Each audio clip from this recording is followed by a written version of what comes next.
पंचदशी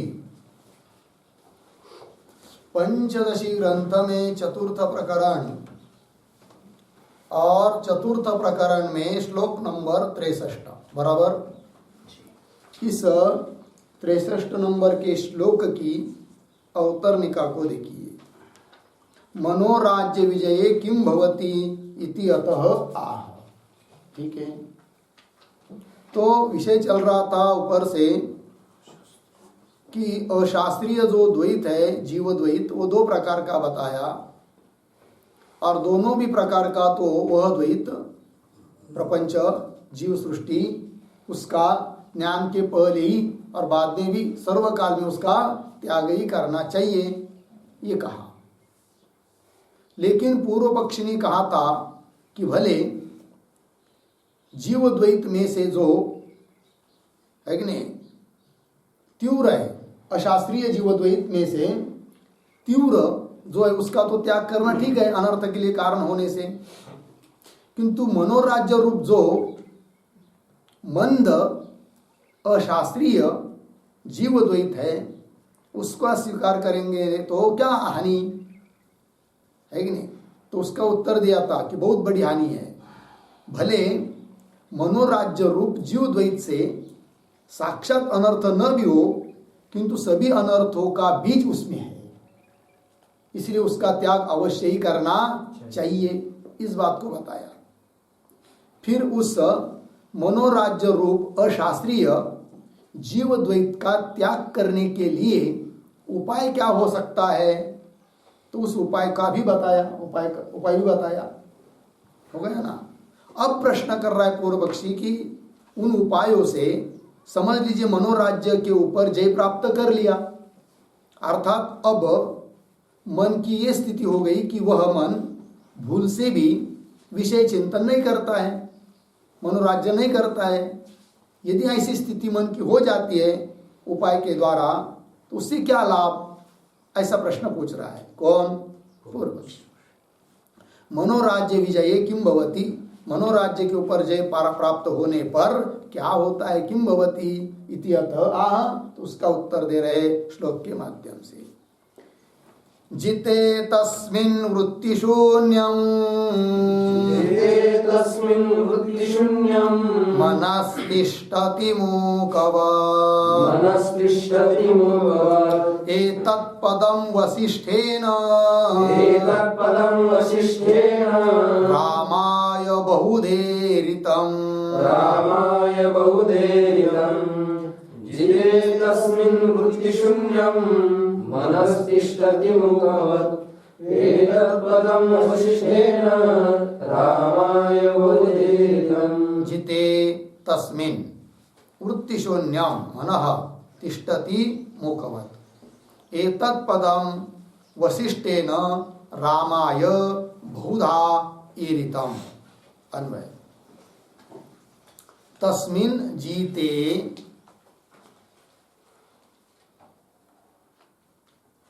मनः वृत्तिशून्यं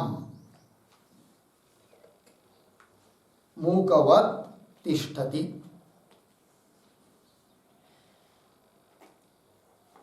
एतत्पदं वसिष्ठेन रामाय बहुधा ईरितम्। नीचे की पंक्ति सरल है, अर्थ देखिए भाई। तस्मिन् जीते मतलब उस मनोराज्य के ऊपर जय प्राप्त कर लेने पर, है कि नहीं। अब मन विषयों की तरफ जा ही नहीं रहा है और विषय का चिंतन भी नहीं कर रहा है, तो जय प्राप्त हो गया। फिर मनोराज्य के ऊपर मनोराज्य नहीं हो रहा है, तो तस्मिन् जीते होगा क्या, ऐसी स्थिति में मनः वृत्ति शून्यम, मन वृत्ति रहित हो जाता है, संकल्प विकल्प रहित हो जाता है, स्थिर शांत हो जाता है।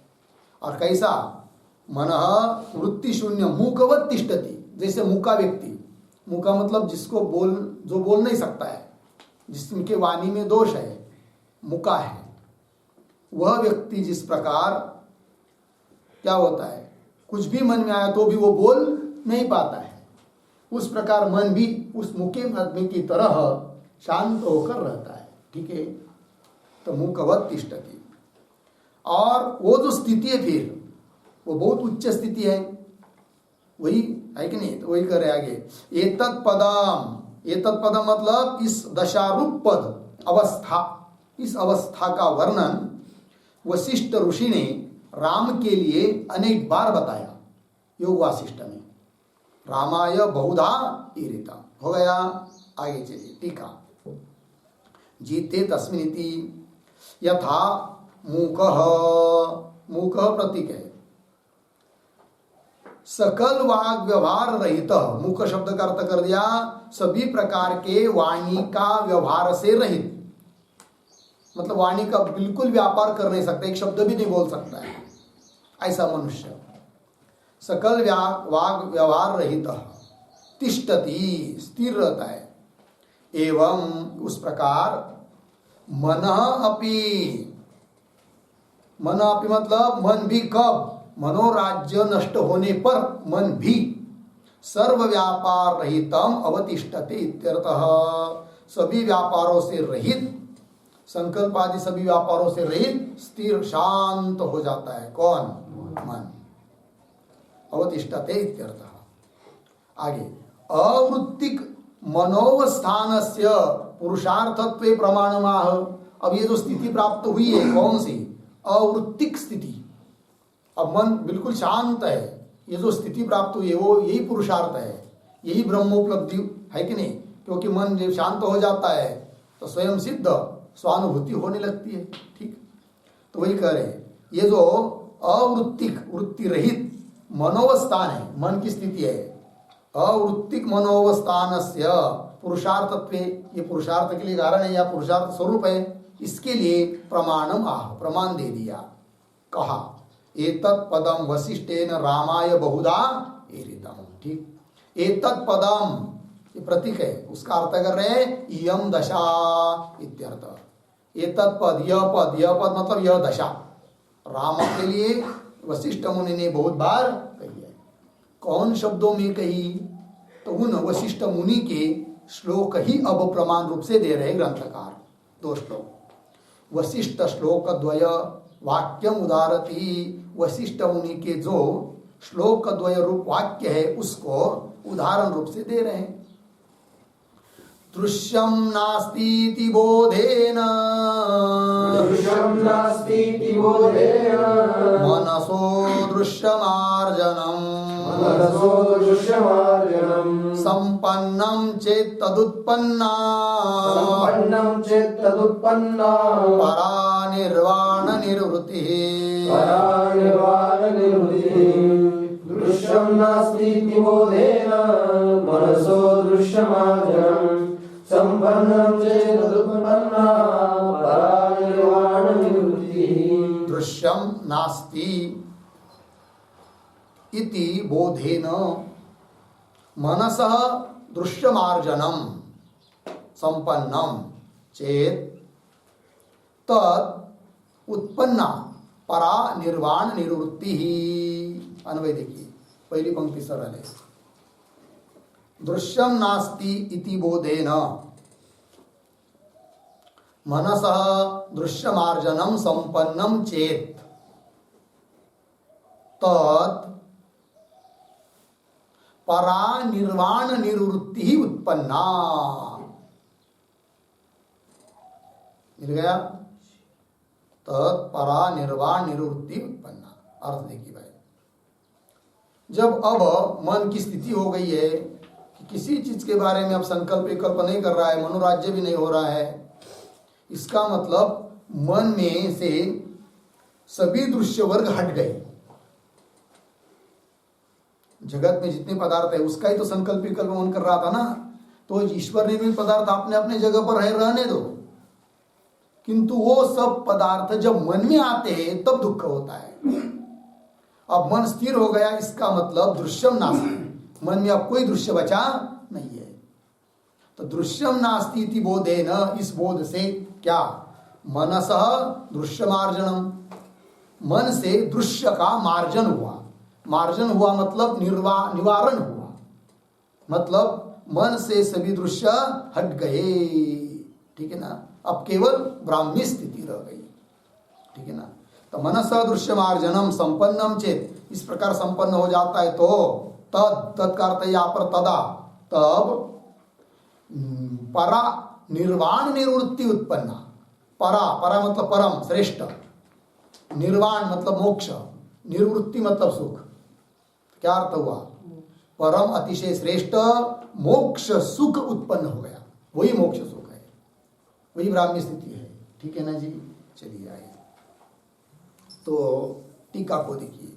दृश्यमिति न्य नानास्ति किंचन, श्रुति है कठोपनिषद और बृहदारण्यकोपनिषद। इह ब्रह्मणि नाना किंचित न अस्ति, इस ब्रह्म में परमात्मा में कुछ भी नानात्व नहीं है, अनेकत्व नहीं है, ऐसा श्रुति कह रही है। न्य नानास्ति किंचन इत्यादि श्रुत्या, इत्यादि श्रुति के द्वारा अद्वितीय ब्रह्मातिरिक्त जगत अभावेन अभाव ज्ञानेन, है कि नहीं? इस श्रुति का अवलंबन, श्रुति के अनुसार अद्वितीय ब्रह्म जो परमात्मा है उससे अतिरिक्त जगत के बारे में निश्चय हुआ। क्या? अभाव, कुछ है नहीं है, दिखाई दे रहा है, केवल आभास मात्र है, स्वप्न पदार्थ कुछ है नहीं है, केवल देखने वाला है। उसी प्रकार ये सब भूत भौतिक प्रपंच एक आभास मात्र है, दिखाई दे रहे हैं, वस्तुता कुछ है नहीं है। देखिए इति श्रुत्या अद्वितीय ब्रह्म, अतिरिक्त अद्वितीय ब्रह्म को छोड़कर जगत अभाव ज्ञानेन, जगत के बारे में अभाव का निश्चय हुआ, तो अभाव ज्ञानेन मनस सकाशा दृश्य निवारणम, तब क्या हुआ? मनस सकाश मतलब मन से, मनापासून सभी दृश्य हट गए मन से। मन सकाशात मन से दृश्य निवारणम संपन्नम, सभी दृश्य वर्ग क्या हो गए? निवृत्त हो गए, हट गए। संपन्नम यदि होता है तो तर्हि तब निरतिशय मोक्ष सुखम निष्पन्नम इति जानीयात। निरतिशय मतलब सातिशय से रहित, कम ज्यादा से रहित, मोक्ष सुख निष्पन्न हुआ, प्राप्त हुआ, ऐसा समझना चाहिए। हो गया जी? अब चलिए आगे। विचारितमलं शास्त्रम् चिरमुद्ग्राहितम् इतः संत्यक्तवासनान् मौनात् धृतेनास्त्युत्तमं पदम्। विचारितमलं शास्त्रं चिरमुद्ग्राहितम् इतः संत्यक्तवासनान् मौनात् धृतेनास्त्युत्तमं पदम्। विचारितम अलम शास्त्रम चिरम उद्ग्राहितम मिथः संत्यक्त वासनात् मौनात् ऋते नास्ति उत्तमम पदम। योग वासिष्ठ का श्लोक है भाई, अन्वय देखिए। शास्त्रम अलम विचारितम,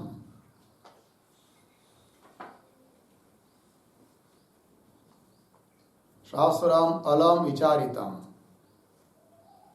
मिथः चिरम उद्ग्राहितम, मिथः चिरम उद्ग्राहितम नहीं चाहिए। संत्यक्त वासनात् मौनात् ऋते उत्तमं पदम नास्ति।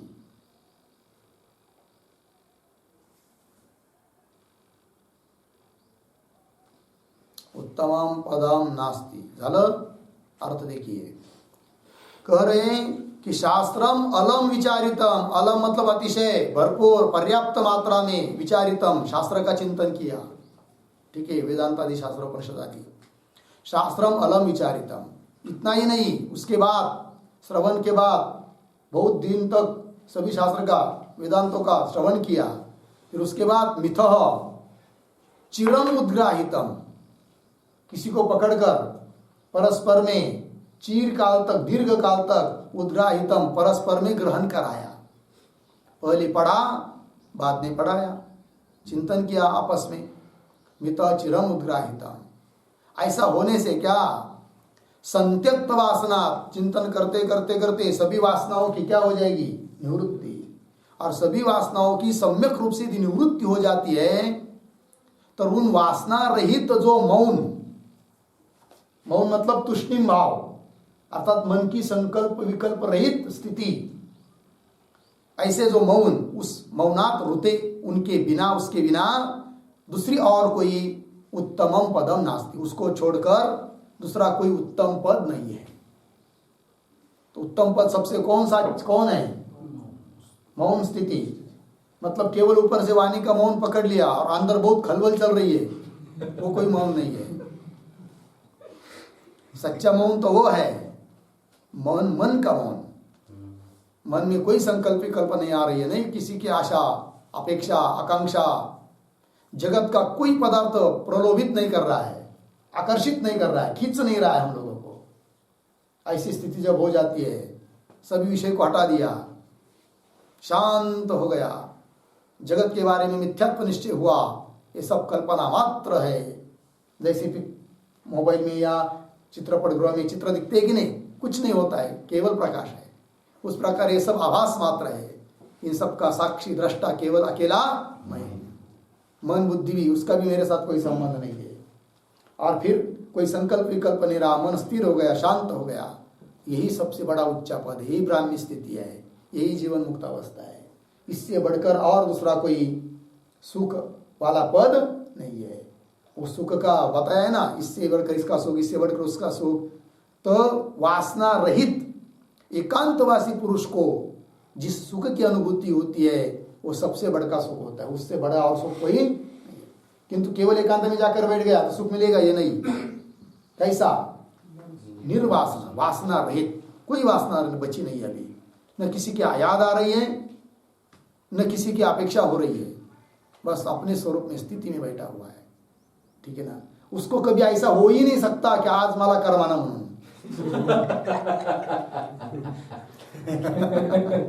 आज मेरा मन नहीं लग रहा है, मैं बोर हो गया। जो व्यक्ति वह व्यक्ति बोर होता है जो जगत के पदार्थों में सुख ढूंढता है। जब उस जगत के पदार्थ में कहीं पर भी सुख नहीं मिलने लगा, अपमान हुआ, नाराजी हुई, कोई गुस्से है ना, कोई मित्र कोई नाराज हुआ, तब इसको ऐसा लगता है बोर हुआ, क्योंकि उसने सुख खोजा कहा जगत के पदार्थों में। जब आदमी को समझ में आ जाता है कि जगत के पदार्थ में कुछ सुख नाम की वस्तु है ही नहीं है, तो सब कल्पित है, किसकी अपेक्षा करूं? मैं तो मेरे महिमा में स्थित हूं, देह के साथ भी मेरा संबंध नहीं है, तो देह के संबंधी दूसरा कोई, उसके साथ क्या मेरा लेना देना? ये स्थिति जब हो जाती है ना, वो सबसे उच्च स्थिति है। लगे अर्थ? चलिए टीका को देखिए। किंच अद्वैत शास्त्रम अत्यर्थम विचारितम, मिला? अद्वैत शास्त्र मतलब वेदांत शास्त्र, अत्यर्थ मतलब बहुत अच्छी तरह से उसका क्या किया? विचार किया। विचारितम काय वास्तव बंद करा। विचारितम तथा परस्परम गुरु शिष्यादि संवाद द्वारा चिरकालम, मिला कि नहीं? चिरम करता क्या कर दिया? चिरकालम प्रत्यायितम, उद्ग्राहितम पद आया था ना बोलने, उसका अर्थ हुआ प्रत्यायितम च। क्या तात्पर्य? तथा परस्परम, परस्पर मतलब गुरु शिष्यादि संवाद द्वारा, पहले पढ़ लिया, बाद में पढ़ाया, बहुत दिन तक ये काम करना पड़ता है, तब जाकर कुछ बनता है कि नहीं? हाँ। चिरम तथा परस्परम गुरु शिष्य संवाद द्वारा चिरकालम प्रत्यायितम, है कि नहीं? प्रत्यायित मतलब आपस में चिंतन किया, एक दूसरे को समझाया। और आगे एवं कृत्वा किम निश्चितम पंक्ति, समझ लीजिए ऐसा कर दिया तो उससे क्या निश्चित हुआ, ये प्रश्न पूछा गया। एवं कृत्वा किम निश्चितम इति अत आह संत्यक्त, उत्तरार्ध में बताया। उसकी व्याख्या कर रहे, टीका कर रहे। सम्यक परित्यक्त कामादि वासनात् मनसः तुष्णिम भावात् ऋते अधिक पुरुषार्थ नास्ति इति निश्चितम इत्यर्थ। क्या निश्चित हुआ वो बताया। सम्यक परित्यक्त कामादि वासना, कामादि वासना है ना, उसका त्याग किया, किंतु केवल त्याग नहीं किया। कैसा त्याग किया? सम्यक मतलब उसका वस्तुता स्वरूप जाना, उसका कारण जाना, उसका फल जाना, उसके दोष जाना, और समझ में आया कि इसमें कुछ दम नहीं है। अच्छी तरह से त्याग हुआ हो। केवल ऊपर ऊपर से त्याग कर देंगे तो पुनः पकड़ लेगी, ऐसा नहीं। सम्यक परित्यक्त कामादि वासना, है कि नहीं, कामादि वासना त्यक्त हो चुकी है ऐसा मन, उस मन से, मनसः, उस मन की जो तुष्णिम भाव स्थिति, तुष्णिम भावात रुते, उसको छोड़कर अन्य दूसरा कोई अधिक पुरुषार्थ नास्ति इति निश्चितम, यही पुरुषार्थ। लग गया जी। चलिए आगे, आगे के श्लोक क्या उतरने का। एवं निर्वृत्तिकस्य चित्तस्य प्रारब्ध कर्मणा विक्षेपे सति तत्प्रतिकारोपायः कः इति अपेक्षायाम आह। नीला पंक्ति अवतरणी का अर्थ देखिए। एवं निर्वृत्तिकस्य चित्तस्य, चित्त कैसा हुआ अभी, निर्वृत्ति, निर्वृत्ति मतलब वृत्ति रहित। एवं निर्वृत्तिकस्य चित्तस्य, समझ लीजिए किसी ने अत्यंत प्रयत्न पूर्वक चित्त को बनाया, कैसा, निर्वृत्तिक, वासना रहित चित्त को बनाया, किंतु प्रारब्ध के बल से कोई विक्षेप आ जाता है बीच में ही, तब क्या करोगे, तब क्या करना चाहिए, उसका परिहार कैसा करना चाहिए, प्रश्न।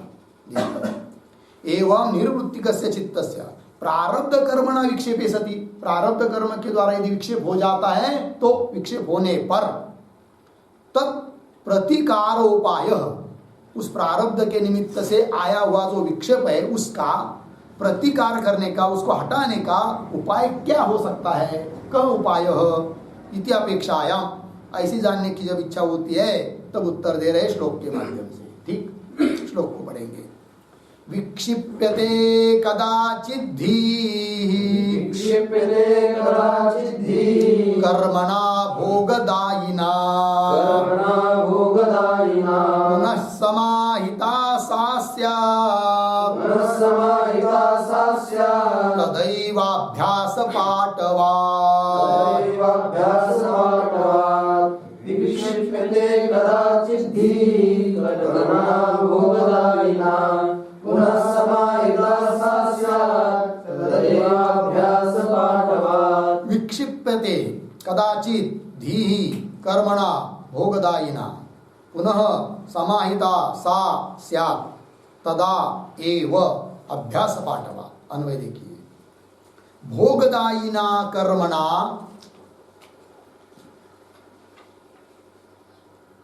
भोगदायिना कर्मणा धीः कदाचित् विक्षिप्यते,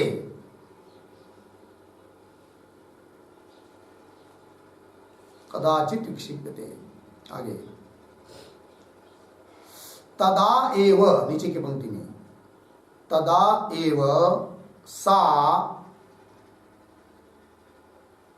अभ्यास पाटवात्,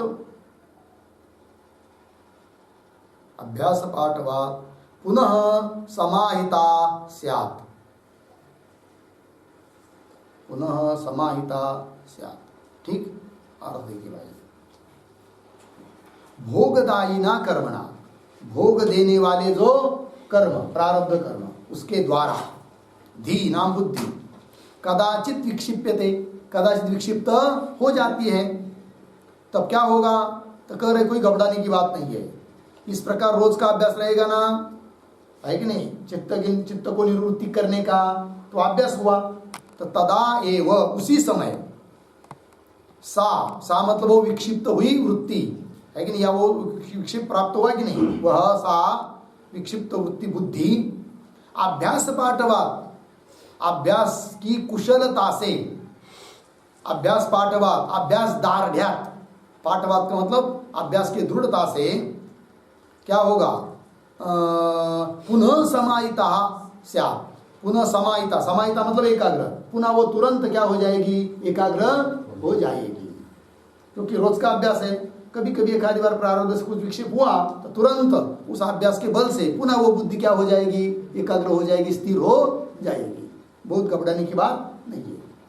टीका की विक्षिप्यते थी भोग प्रदेन प्रारब्ध कर्मणा, भोगदायी नाम था कि नहीं, वही भोग देने वाला जो प्रारब्ध कर्म है उसके द्वारा बुद्धि कदाचित विक्षिप्यते चेत, कदाचित विक्षिप्त हो जाती है तो तर्हि सा बुद्धि, वह बुद्धि अभ्यास दार्ढ्यात, मूल में आया था ना अभ्यास पाठवात, उसका ही अर्थ है अभ्यास दार्ढ्यात, अभ्यास की दृढ़ता से, तदा एव का अर्थ कर रहे पुनः अपि समाहिता स्यात् इत्यर्थ। पुनः वो क्या हो जाएगी, समाहित हो जाएगी, एकाग्र हो जाएगी। हो गया ना। चलिए अब आगे के श्लोक क्या उतरने का। सदा चित्त विक्षेप रहितस्य ब्रह्मवित्वम अपि औपचारिकम इति आह। ठीक, तो पूर्व पक्ष बोल रहा है कि बोलेंगे भाई सदा चित्त विक्षेप रहितस्य, पूर्व पक्षी बोल रहा है, ध्यान दीजिए। उसका तात्पर्य है कि वो कहता है कि देखो भाई तुमने आगे अभी क्या कहा कि विक्षेप रहित सदा चित्त रहना यही ब्राह्मी स्थिति है। मतलब ब्राह्मी स्थिति किसके ऊपर अवलंबन हुई, विक्षेप रहित चित्त की स्थिति के ऊपर, यही तो अर्थ निकल रहा है ना। तो देखिए सदा चित्त विक्षेप रहितस्य पुरुषस्य, उसी को तुम कहेंगे फिर ब्रह्मविद, कि जिसमें सदा हमेशा विक्षेप रहित चित्त जिसका है वही ब्राह्मी स्थिति। यही तो तुम कर रहे। इसका मतलब ब्राह्मी स्थिति भी कैसी हुई, औपाधिक हुई, उपाधिकृत हुई। कौन उपाधि उसकी, चित्त की विक्षेप रहित स्थिति।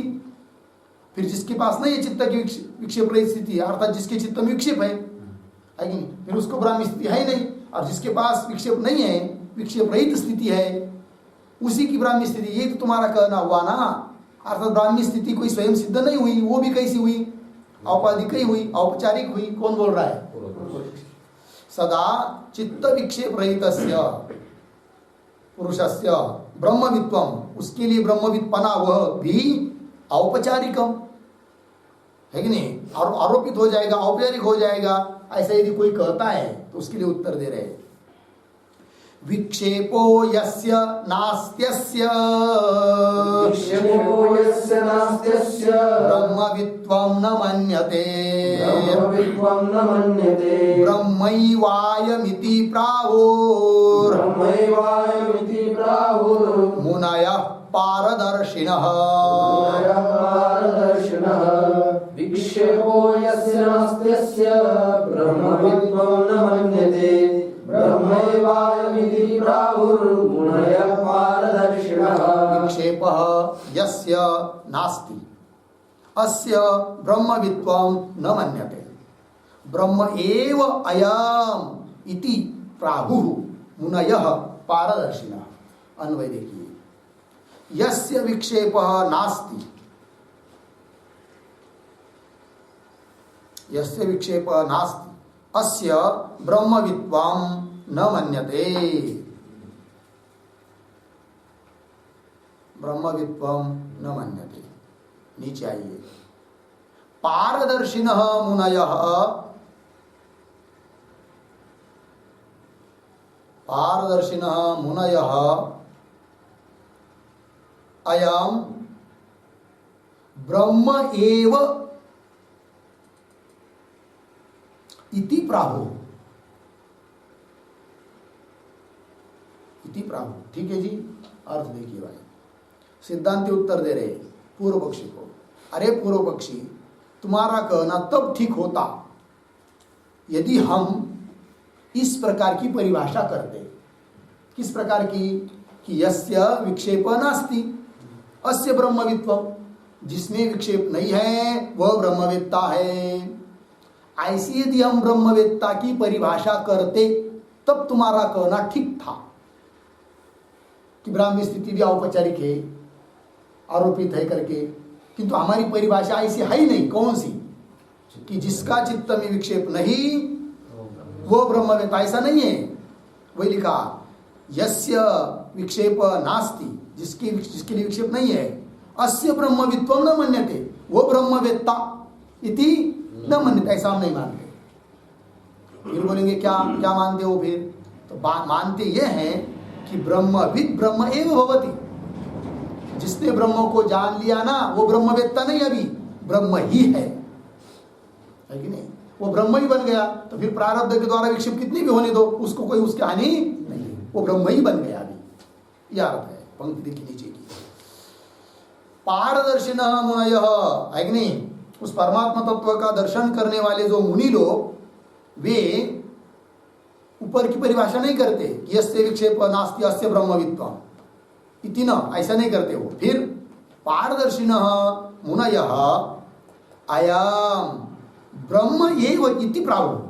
अयम मतलब जिसने ब्रह्म को जाना वो ब्रह्म ही है, ऐसा बोलते हैं, है कि नहीं। अब ब्रह्म ही बन गया, अब चित्त का विक्षेप रहे चाहे न रहे, है कि नहीं, ये बात कही है।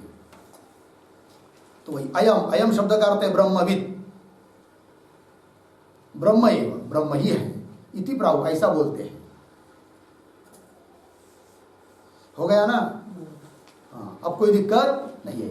अब ब्राह्मी स्थिति चित्त के स्थिति और अवलंबन है क्या? नहीं।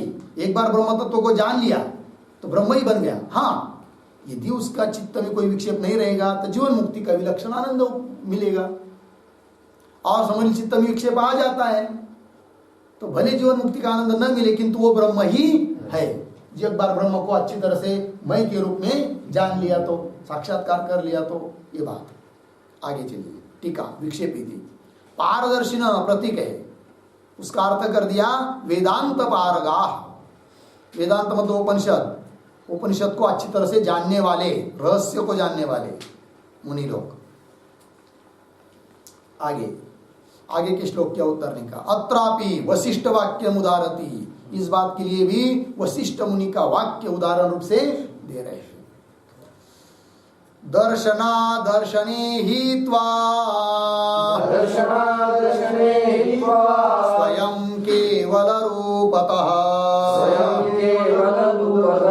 यस्तिष्ठति स तु ब्रह्मन् ब्रह्मण ब्रह्मवित् स्वयं दर्शने हि त्वा स्वयं केवल रूपतः यस्तिष्ठति स तु ब्रह्मन् ब्रह्मवित् स्वयं। हाँ, दर्शना दर्शने हि त्वा स्वयं केवल रूपतः यह तिष्ठति सह तु ब्रह्मन् ब्रह्म न ब्रह्मवित् स्वयं। अन्वय देखेंगे। अन्वय में देखिए नीचे के यह, फिर ऊपर आइए दर्शना दर्शने हि त्वा स्वयं केवल रूपतः तिष्ठति सह तु ब्रह्मन्। आगे स्वयं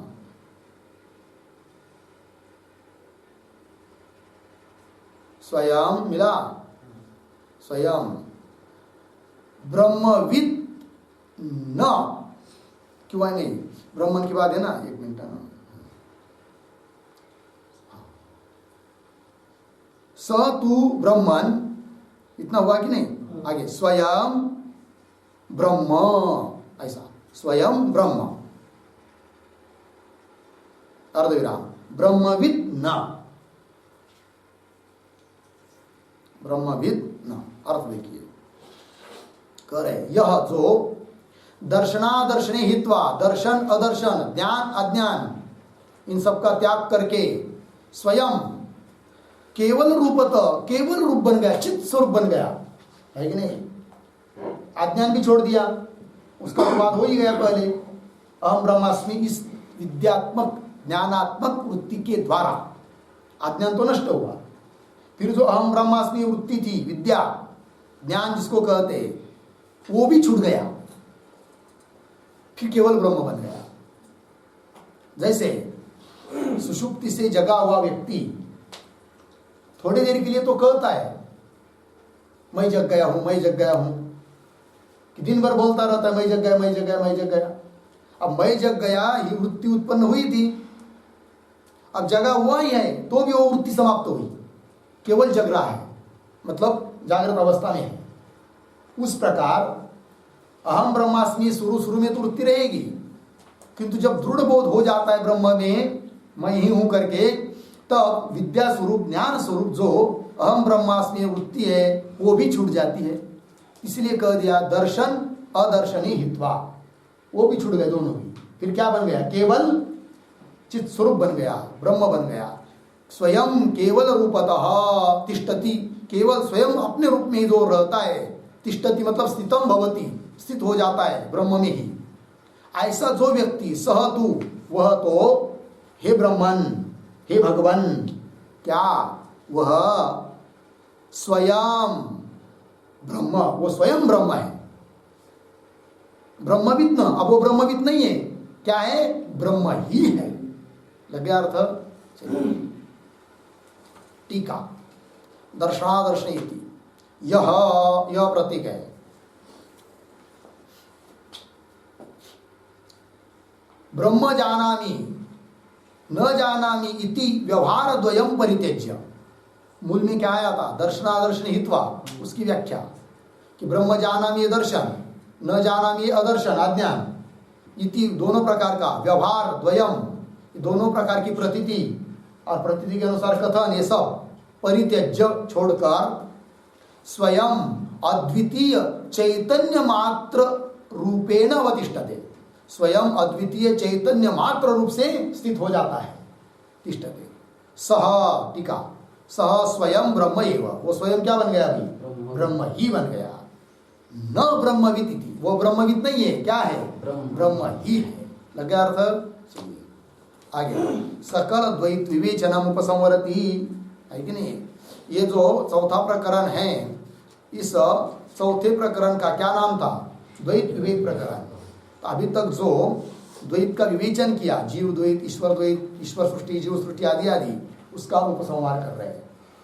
सकल द्वैत विवेचनम उपसंवरति, जीवन मुक्ते पराकाष्ठा, जीवन मुक्ते पराकाष्ठा, जीव द्वैत विवर्जना, जीव द्वैत विवर्जना, लभ्यते सावतोत्रेद, लभ्यते सावतोत्रेद, नीश द्वैताद् विवेचितम्, नीश द्वैताद् विवेचितम्, जीवन मुक्ते पराकाष्ठा, जीव द्वैत विवर्जना, लभ्यते सावतोत्रेद, नीश द्वैताद् विवेचितम्। जीवन मुक्ते है पराकाष्ठा जीव द्वैत विवर्जनात् लभ्यते। असौ अतः अत्र इदम ईश द्वैतात् विवेचितम्। ठीक, अन्वय असौ, नीचे की शब्द है असौ, फिर शुरू से, जीवन मुक्ते है पराकाष्ठा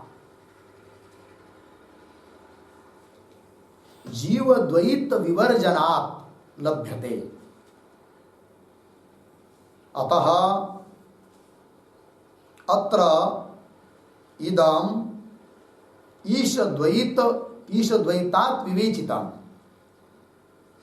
अर्थ देखिए भाई, असौ मतलब यह जीवन मुक्ति पराकाष्ठा, अभी अभी ऊपर बताइए ना, ब्रह्मयो भवति, ब्रह्म ही है, वो जीवन मुक्ति की पराकाष्ठा हुई, अंतिम स्थिति। ठीक, जीवन मुक्ति पराकाष्ठा, लेकिन वो कब प्राप्त हुई? जीव द्वैत विवर्जनात्।